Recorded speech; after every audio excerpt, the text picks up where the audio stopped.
Jadilah begini sekarang beringinnya. Jadi antik gitu ya lebih. Ya, ini nggak ada beringin di kabupaten yang lain yang model sampai kemana-mana begini. Iya. Dan tengahnya tetap tumbuh kokoh itu. Pak Bupati, Pak Cak Torik ini apakah merasa bahwa cukup saya mengabdi kepada warga Kabupaten Lumajang itu sekali, atau ini perlu dilanjutkan?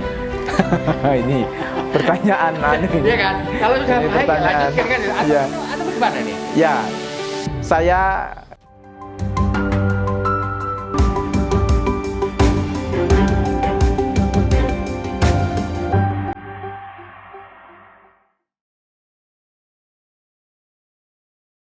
Tribuners, saya bersama dengan Pak Bupati Lumajang ini.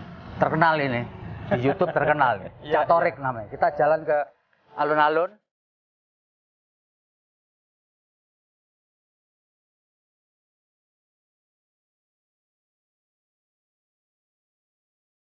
ini lingkungan di perkotaan yang pusatnya di alun-alun ini. Ada Pemda di sini, di sebelah ini Kodim. Oh iya, Kodim ya. Nah, Sebelahnya lagi Polres. Polres. Ini jadi satu kesatuan. Ya, ini tipologi kota di Jawa ya. Ya. Alun-alun, kantor bupati, kantor polisi, kantor Pendopo. tentara, pendopo.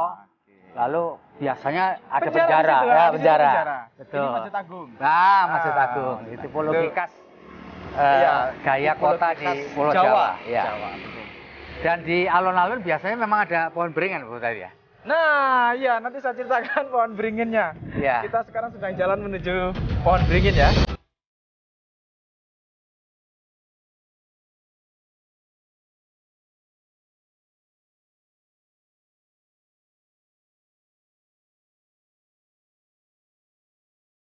Dari cerita ke cerita, dari beberapa penyampaian informasi kesejarahan beringin ini sudah 160-70 tahun lebih. Ya.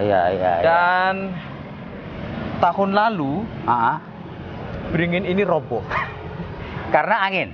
karena angin kencang waktu itu, dan bersamaan dengan beberapa kejadian gempa Oh iya pada gempa. lahar dingin. Nah, ini salah satunya beringin ini roboh. Nah, begitu beringin ini roboh, ya sudah, namanya masyarakat itu dengan berbagai macam analisanya itu Lalu ya, dikait-kaitkan ya, ya, digatuk-gatuk ya, no gitu. ya, kata berkait itu sudah. Jadi, wah, sampai jatuhnya berapa keping, nah itu dianalisa. Ada yang mistis, ada yang rasional. Nah, akhirnya saya berkeputusan. Ya. Saya berdiskusi dengan Bu Wakil Bupati. Ya sudah, robohnya ini dibiarkan. Oh, dibiarkan ya. Kemudian tengahnya, karena ini robohnya itu pecah itu, tengahnya kosong itu kita tanam kembali. Oh iya Beringin yang baru. Iya. Nah, Di tengah persis ya. Ya, jadi itu yang tengah itu yang sekarang. Itu beringin baru. Sekarang jadilah begini sekarang beringinnya. Jadi antik gitu ya lebih. Ya, ini nggak ada beringin di kabupaten yang lain yang model sampai kemana-mana begini. Iya. Dan tengahnya tetap tumbuh kokoh itu. Iya. Ini sedang kita rehab. Ya.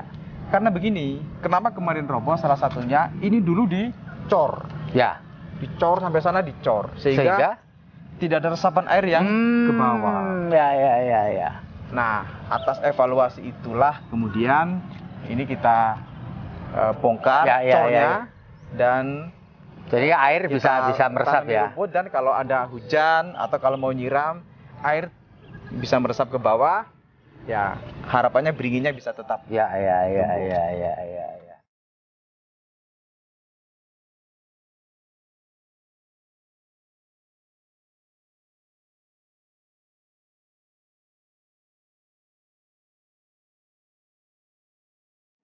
Saya kepingin ngobrol dengan Pak Bupati soal perhutanan sosial. Ya, betul. Karena dianggap bahwa ini menjadi proyek percontohan nasional perhutanan sosial di Lumajang. Ya. Bisa cerita Pak Bupati, apa sih itu perhutanan sosial ini? Ini keresahan yang sama sebenarnya di banyak daerah. Ya. Jadi kan rasanya itu gini, masyarakat itu selalu kejar-kejaran dengan polisi hutan. Betul. Nah, dan masyarakat persepsinya hutan itu miliknya mbahnya. Iya. Nah, begitu ditanya yang nanam pohon itu siapa? Ya mbah saya nanam pohon. Iya. Nah, sementara perhutani menyampaikan, loh ini iya dulu yang nanam mbahnya, tapi itu program dari pemerintah. Kita dulu bersama-sama bibitnya dari perhutani suruh nanam. Nah, begitu. Nah, cerita begini ini nggak ada selesainya. Yang masyarakat merasa melihat perhutani kok enak sekali nebang pohon dia gitu kan. Sementara mereka nggak boleh. Nah, kalau mereka nebang pohon kejar-kejar, kalau bisa ketangkep dulu, dilaporkan ke polisi. Kan dulu nggak ada kamera kan? Mau ditangkap gitu, terus kemudian kejar polisi dan diserahkan ke polisi. Akhir-akhir ini beda. Kalau dulu dikejar-kejar, kemudian sekarang di video-video. Jadi orang itu dibiarin motong pohon itu di video. Nah, kalau sudah di video ditangkap, dilaporkan ke kepolisian. Begitu terus. Kalau begini terus, ini pemerintah jadi musuhnya masyarakat. Sekitar hutan, ya. Nah, akhirnya saya berdiskusi dengan berbagai pihak, tercetuslah ide yang itu atas fasilitasi dari Kementerian Lingkungan Hidup dan Kehutanan, juga termasuk perhutani. Konsepnya ya perhutanan sosial itu. Nah, konsep perhutanan sosial itu memberikan keleluasaan kepada masyarakat untuk mengelola hutan. Tapi dengan komitmen tidak boleh motong. Tidak boleh nebang pohon semaunya. Dia boleh menanam di bawah tegaan. Nah, pohon gede di bawah tegaan kan bisa banyak yang ditanam. Bisa porang, bisa tales, bahkan bisa rumput untuk pakan ternak. Nah, ada salah satu desa di Kecamatan Senduro itu namanya Desa Burno. Burno itu bersebelahan dengan Kandang Tepus. Dua desa ini sekarang menjadi komoditas terunggul di Jawa Timur untuk peternakan sapi perah. Nah, begitu konsepnya di sini ada peternakan sapi perah, kan butuh pakan. Nah, pakannya dari mana? Ya nanam tadi itu. Nanam rumput itu. Rumput tadi itu. Dengan ternak sapi perah, dia setiap hari menghasilkan income ekonomi. Susunya diperah, ada KUD yang kerjasama dengan kemitraan dengan pihak swasta. Sudah, ini dapat hasil, dapat hidup hari-hari, uangnya dapat. Nah, jadi tidak lagi mikir nebang pohon. Ada lagi misalnya dampaknya dari sekian banyak peternakan sapi perah. Kotorannya bisa jadi biogas. Nah, di Burno itu 4 rumah itu satu biogas. 4 rumah satu biogas. Satu biogas gede gitu mereka buat, dan masing-masing rumah sudah tidak perlu lagi beli kompor, ya tidak perlu lagi beli gas. Karena kompor gasnya tinggal disambungkan dengan konsep biogas yang sudah dibangun itu. Gerakan ini itu dimunculin pertama kali kapan? Ini mulai berkembang menjadi tema besar itu setahun 2019. Oh, tadi sebelum pandemi ya? Ya, sebelum pandemi. Sudah mulai digerakkan, kemudian dikembangkan tidak dari sektor internal kehutanannya, tapi dikelola berkelanjutan dengan eksternalnya. Misalnya soal interkoneksi pariwisata. Karena hutan itu ada banyak sisi dimensi kepariwisataan dan destinasi yang bisa dikelola, maka itu juga menjadi hub, menjadi penghubung dari berbagai potensi tadi itu. Kalau ada satu lahan yang itu menjadi destinasi kepariwisataan, orang bisa jualan susu, susu yang sudah dikemas. Orang bisa berwisata peternakan, memerah sapi, memerah susu. Orang bisa menikmati keindahan lingkungan alamnya yang itu bisa menghasilkan produk-produk UMKM tadi itu muter di situ ekonominya, terjual di situ misalnya. Kulinernya juga jalan. Nah, itu yang kemudian tahun 2020 mulai ada pengembangan di sektor-sektor yang lain. Dan itu apa benar ini menarik perhatian World Bank terkait dengan pemberdayaan ekonomi masyarakat di kawasan hutan sekaligus memanfaatkan hutan sosial? Betul. Benar? Ini yang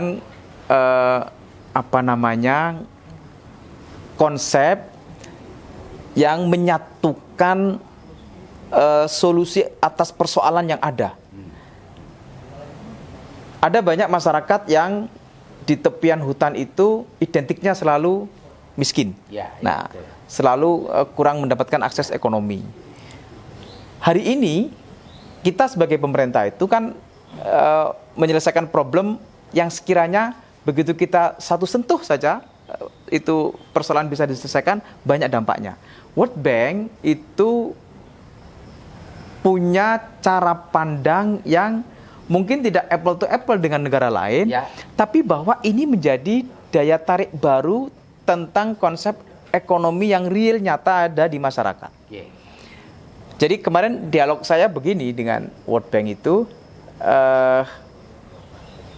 kalau ternyata konsep perhutanan sosial ini menjadi siklus baru dalam kehidupan ekonomi masyarakat dan jadi ide baru dalam pemenuhan permodalan ekonomi sekaligus bahan baku ekonomi. Nah, ini bisa menjadi kekuatan daya tahan ekonomi yang luar biasa. Nah, karena itu Pak Bupati mengharapkan apa peran dari atau bantuan atau involving dari World Bank kepada proyek? Pertama saya sampaikan bahwa kami butuh infrastruktur dan akses yang kami terfasilitasi kemudahannya. Jadi mudah orang datang ke Lumajang, itu penting bagi kami. Nah, begitu orang datang ke Lumajang itu mudah, maka sektor-sektor tadi itu bisa menjadi lebih ada percepatan potensi yang untuk supaya penumbuhannya cepat.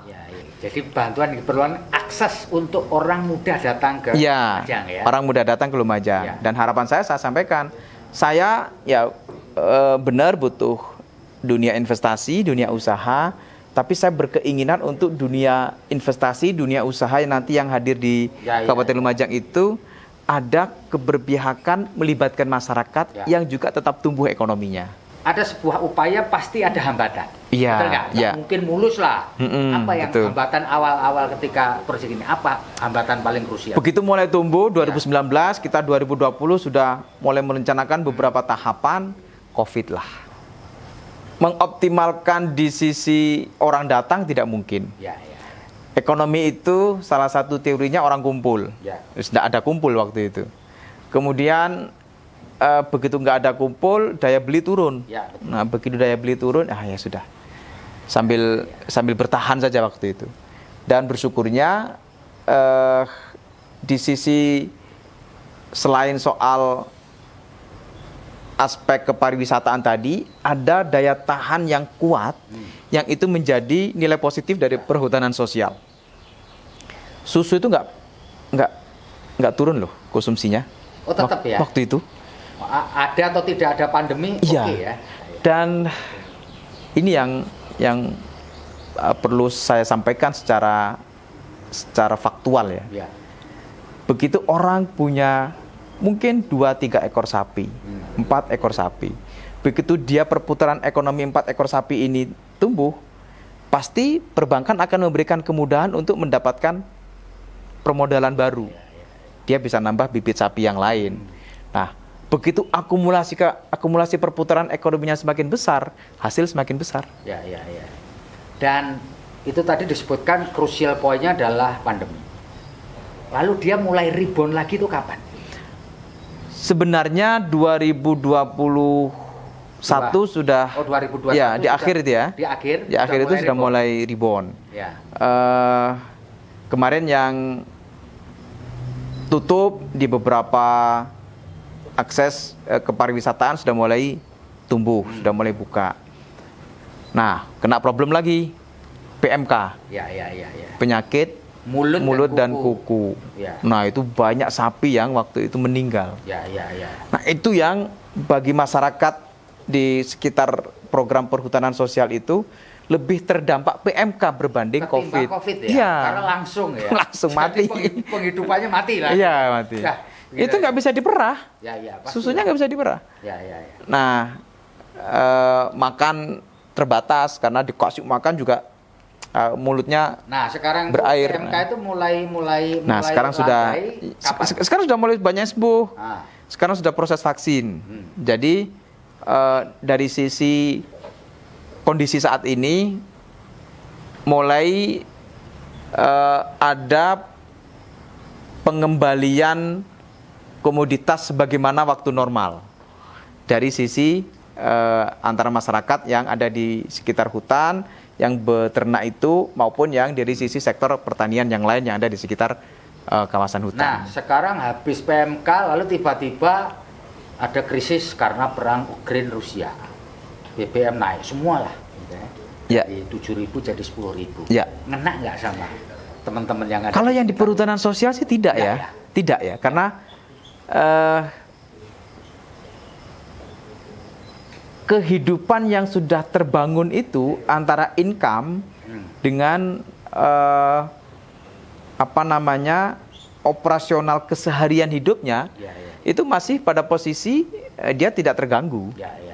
Nah, sektor yang terganggu tentu adalah ya perdagangan, ya pasti terganggu. Yang membutuhkan sektor transportasi yang utama, misalnya apalagi jasa transportasi pasti terganggu di situ. Kemudian hasil pertanian yang mereka bikin kan harus diangkut pakai alat transportasi. Iya, kan ada mekanisme kemitraan. Nah, soal posisi ada pengaruh pasti ada pengaruh. Tapi bahwa pengaruh itu tidak menjadi signifikansi yang dominan terhadap dampak hasil ekonominya itu. Nggak amat lah ya, tapi nggak amat. Cak Torik ini selain pertanian kan Lumajang ini juga terkenal dengan produk pasir besi ya. Artinya ini barang ekspor yang semua orang kepingin memanfaatkan. Bagaimana sampai ngatur nih supaya tertib lah orang itu kan ketika ada gula di situ, semut lalu pasti nggak tertib gitu. Iya. Ini harus menghela nafas saya soal pasir ini. Saya sudah berkeputusan untuk pasir besi stop, tidak ada. Yang sekarang berjalan ini adalah pasir sungai aliran Semeru. Yang sekarang diambil, sekarang dieksploitasi menjadi usaha pertambangan pasir. Untuk pasir besi itu ada di lokasi pesisir selatan. Dulu ada kejadian memori kelam kita, almarhum Salim Kancil. Sudah, stop. Itu berhenti, tidak boleh ada kejadian lagi. Sekarang kita sedang mengatur supaya pertambangan pasir yang ada di aliran sungai lahar Semeru itu terkontrol dengan baik. Problemnya banyak. Pertama, izin usaha pertambangan pasir itu sekarang 59. Saya sampaikan kemarin ke Kementerian SDM, ampun Pak, sudah Pak, jangan ditambah lagi. Itu sudah lebih dari cukup. Iya, saya juga sampaikan ke Dinas ESDM Provinsi Jawa Timur karena sekarang sudah dialihkan izinnya di sana. Saya sampaikan sudah Pak, cukup Pak. Ini overload sudah kalau kita ini berterusan menambah mengeksploitasi pasir dengan nanti akibatnya adalah pengangkutan armada pasirnya pasti semakin menumpuk. Begitu armada truk pasirnya banyak menumpuk, jalan rusak. Nah, begitu jalan rusak, kecelakaan. Begitu kecelakaan, resikonya banyak. Meninggal, kecelakaan tunggal, patah, cacat. Saya sampaikan ini nggak produktif kalau begini. Nah, kami sedang menata. Pertama, soal kita berkeputusan untuk membangun stokpel terpadu. Stokpel nanti dijadikan satu. Ini bukan monopoli. Mereka yang sudah punya stokpel, ayo silakan bertempat di sini. Stokpelnya kita siapkan, izinnya sudah kita siapkan, jadi mereka tidak menjadi bagian dari stokpel ilegal. Amdal lalinya sudah selesai izinnya. Kendaraan yang gede-gede itu sudah cukup sampai di sini, nggak usah sampai ke Pasirian, ke Candipuro, ke Tempeh. Yang itu pasti tadi problem kecelakaannya, problem jalannya macet, kemudian debu lingkungan, itu bisa kita tangani. Yang kedua, jalan tambang. Jalan tambang harus ada supaya truk pasir itu tidak melewati pemukiman padat penduduk. Jalan tambang itu dibangun dari titik nol usaha pertambangan pasir sampai ke jalan nasional. Nah, itu jalan tambang itu yang biayai siapa pembangunan? Oh, Kewajibannya pemilik izin tambang. oh, jadi Karena itu sudah pemilik menjadi izin tambang itu berkewajiban untuk membangun jalan tambang. Nah, yang problem itu ini galian C. Ya. Yang sekarang memungkinkan visible dalam pengelolaan hasil income ekonomi para pengusaha pertambangan itu yang di luar galian C atau yang pertambangan mineral dan logam, mereka mungkin visible untuk membangun jalan sendiri. Misalnya pengusaha batu bara, pertambangan emas, pertambangan mineral yang lain, gede, investasinya besar. Tapi yang pertambangan pasir ini kan masyarakat lokal. Izin sana, izin sini. Ya. Nah, jadi begitu suruh bangun jalan tambang, waduh, bulatnya nggak karuan. Harus ada kebijakan yang mengikat supaya jalan tambang ini betul-betul terjadi. Tapi itu dengan segala kesulitannya terwujud ya?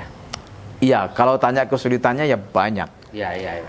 Ya namanya sopir bandel, overtonase. Tonasenya misalnya 7 ton, dia sampai 10 ton. Nah, itu terjadi. Kemudian pertambangan ilegal. Kalau saya datang, mereka lari. Terus kalau ada operasi truk pasir itu, apakah dia ngambil di lokasi yang benar apa tidak, bayar pajak apa tidak. Nah, begitu operasi, ya sudah, truk itu dibiarkan begitu saja, sopirnya hilang. Itu ditungguin sampai jam berapa saja, sopirnya nggak ada, lari. Itu jadi macetnya jalan. Itu terjadi. Pak Bupati, ketika sidak meninjau ini kan Bupati sering bikin audiovisualnya gitu ya, kemudian ditayang di medsos gitu. Itu apa goal yang ingin dicapai, Pak? Apakah hanya untuk membuat orang tahu bahwa Pak Bupati kerja, atau memang ada satu pelajaran buat dampaknya banyak. Dampaknya apa, Pak? Satu, misalnya kemarin ketika saya turun langsung untuk memastikan bahwa seluruh pengangkut armada pasir itu, truk pasir itu pakai terpal. Ya. Awalnya kan nggak ada pakai terpal. Ya. Ada yang pakai, ada yang tidak, ada yang pakai, ada yang tidak. Itu, ya? Nah, di belakangnya ada yang orang naik motor, itu kan kasihan. Nah, begitu saya melakukan sidak itu, wah besoknya tertib pakai terpal itu. Ada dampaknya. Ya, dampaknya. Ya, itu. Kemudian SKAB. Kita sudah melakukan penindakan, melakukan sosialisasi, macam-macam tahapannya. Masih ada problem soal orang ngambil pasir di tempat ilegal. Ya sudah, kami sampaikan, sudah sekian waktu sosialisasi, dah ini ditindak. Nah, begitu ditindak, kenaikan SKAB kita, kenaikan pajak kita naik. Nah, itu dampaknya ya. Selain itu, apakah Pak Bupati juga, Cak Torik ini sempat mendapatkan sesuatu yang sifatnya nggak mengenakan, ancaman fisik, ancaman psikis atau apa gitu? Pernah nggak selama proses ngurusi pasir ini kan ruwet ini kan? Nggak. Saya sejak tahun 2019 ya, 2020, 2021 tuh nggak selesai soal mengurusi pasir. Problem satu selesai. Dulu ada timbangan pasir Mutiara Halim, sudah bisa diselesaikan. Ya, ngancamnya macam-macam dulu itu. Kemudian satu lagi soal stockpile, mana yang ilegal, mana yang legal, udah diselesaikan satu-satu. Saya optimis. Nanti begitu stockpile terpadu ini selesai, jalan tambang itu selesai, itu menjadi titik utama kita punya sistem yang sustain, yang sustainable, yang berkelanjutan untuk pertambangan pasir ini bisa menjadi pengelolaan yang manageable dan berkeuntungan bagi daerah. Pak Bupati, ini mohon maaf, tadi ada istilah stockpile. Tentu pembaca kita, penonton kita itu tidak semua tahu stockpile ki opo. Stockpile itu tempat numpuk pasir. Nah, iya. Jadi lokasi untuk menumpuk pasir sebelum dia dibawa keluar kan? Iya. Nah, itu dia. Jadi dari titik nol pertambangan, dari atau area pertambangan pasir diangkut sama truk,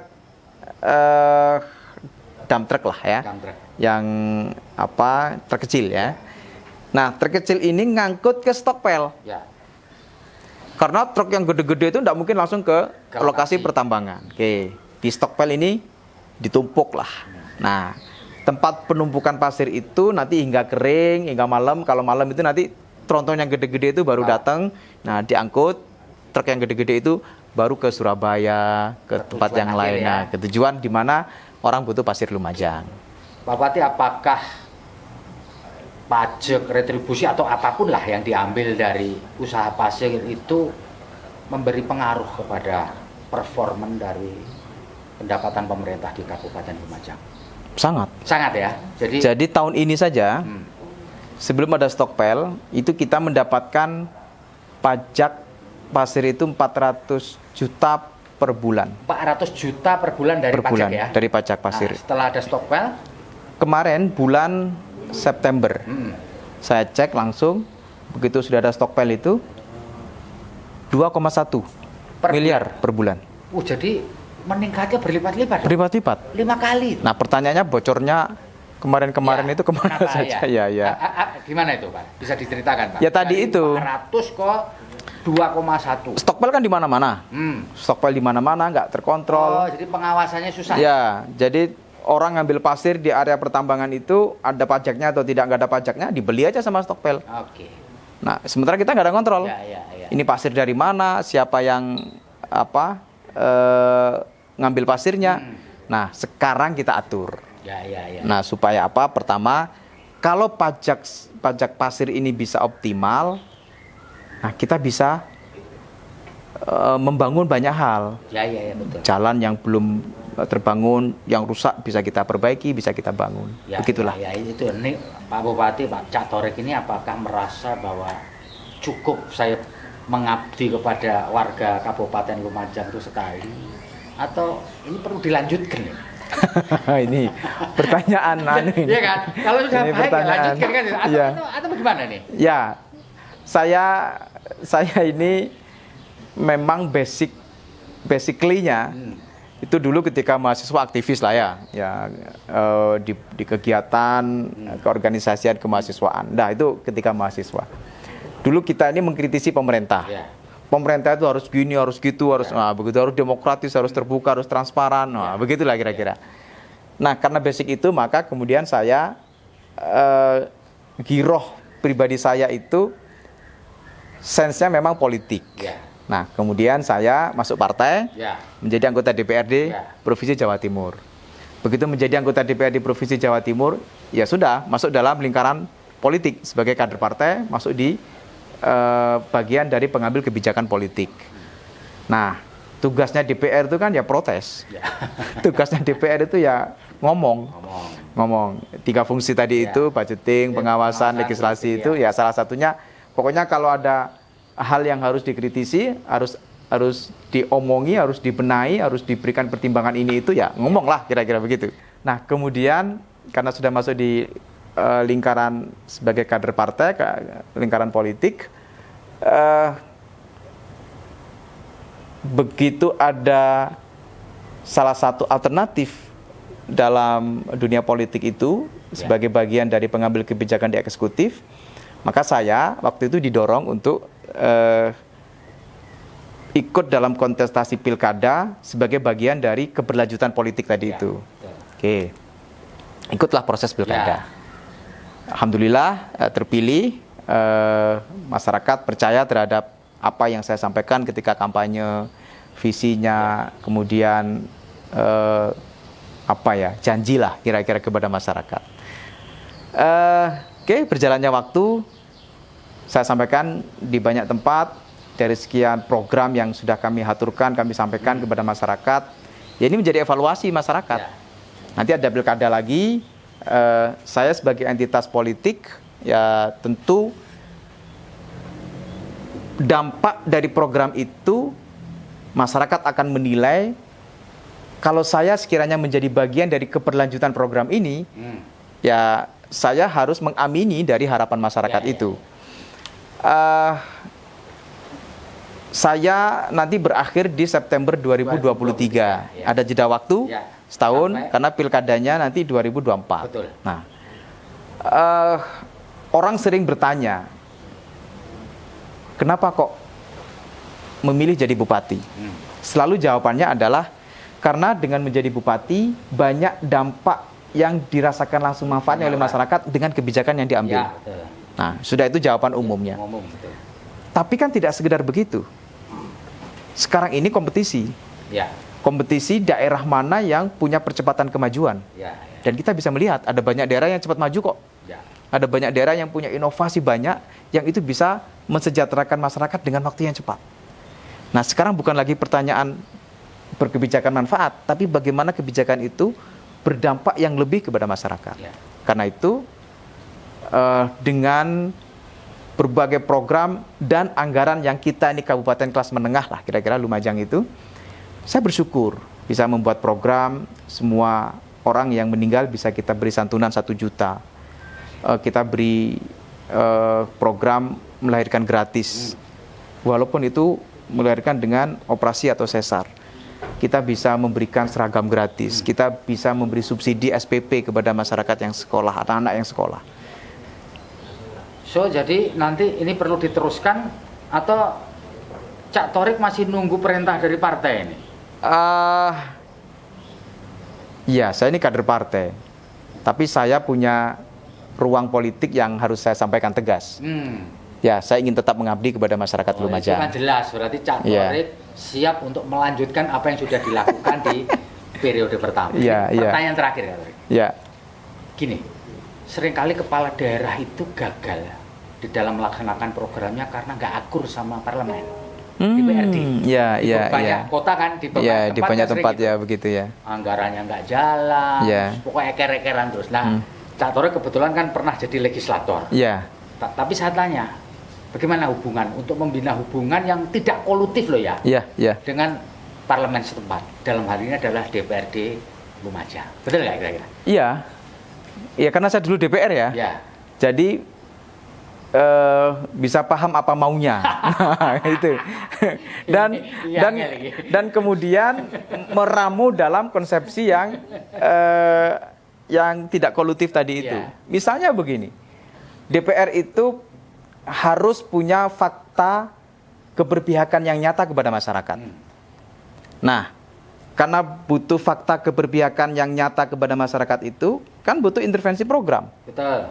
Nah, saya sebagai eksekutif menjadi bagian dari perencanaan program. Ayo kita bareng-bareng atur. Misalnya saya berkebutuhan dengan infrastruktur. Oke deh. Ayo, saya berkeinginan ini DPR kita beri beberapa ruang usulan. Tapi karena problem di daerah Lumajang ini yang harus kita prioritaskan adalah infrastruktur.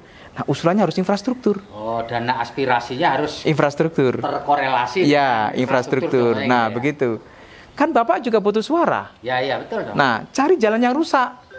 Di mana suara itu nanti akan berdampak ketika dibangun. Sudah, soal Bapak nanti menurunkan beberapa relawan atau penyampaian yang disampaikan kepada masyarakat bahwa ini adalah usulannya DPR, ya memang benar, faktanya memang ini usulan DPR. Nah, sebagai pemerintah kan terbantu dengan infrastruktur itu dibangun, ya memang tujuan pemerintah membangun itu. Tapi selama ini pernah konflik nggak sih sebenarnya dengan anggota? Pasti pernah lah, suami istri pernah bertengkar, masa bupati kalau DPR yang dimaksud konflik itu sampai tukaran apa, enggak. Naik meja enggak lah. Enggak, gebrak-gebrak itu enggak. Tapi kalau beda pendapat ya beda pendapat, ngopi aja kita sudah. Jadi kalau menyelesaikan beda pendapat itu harus disesuaikan pendapatannya. Iya. Nah, tadi itu kalau mereka berpendapat soal program yang harus sharing, ayo yang harus sharing. Tapi saya tidak ingin sharing yang tidak produktif. Nah, begitulah kira-kira. Nah, karena politisi itu kan menguatkan teman. Yang jadi DPR juga teman. Yang di beberapa pengurus partai juga teman. Karena teman ya sudah, kita ngobrol antar teman saja. Begitulah kira-kira. Jadi kuncinya pertemanan. Iya. Demikian Tribuners, ngobrol kayak kita dengan Pak Bupati Lumajang Jawa Timur, Cak Thorik. Luar biasa, ini terbuka ya, belak-belakan lah, bahwa di sana sini beliau masih harus meninggalkan atau menyempurnakan program-program beliau. Iyalah, tidak ada manusia sempurna. Terima kasih Cak Thorik atas ngobrol kita. Saya Febi Mahendra Putra, Direktur Pemberitaan Tribun Network, pamit undur diri. Sampai jumpa, dan ingat, kalau Anda punya kesempatan untuk datang datanglah ke Lumajang. Kotanya bersih, alun-alunnya bagus, ada pohon beringin antik di tengah alun-alun. Demikian, Assalamualaikum warahmatullahi wabarakatuh. Salam damai sejahtera buat kita semua. Om Swastiastu, Namo Buddhaya, dan salam kebajikan. Dan jangan lupa tetap jaga kesehatan.